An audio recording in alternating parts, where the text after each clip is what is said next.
Ladies and gentlemen, I'm from Vietnam. I'm proud of my country. I'm proud being Vietnamese.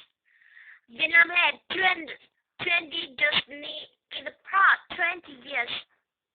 Vietnam has become a member in the world communities.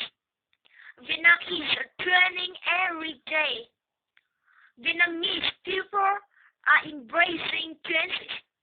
Vietnamese people are also facing many challenges now. We are eager to learn from the world. I'm here today to learn from you. I'm sure we will learn very much from each other. Thank you very much for your attention. Thank you very much for giving me the chance to speak to you tonight. See you soon. Bye bye.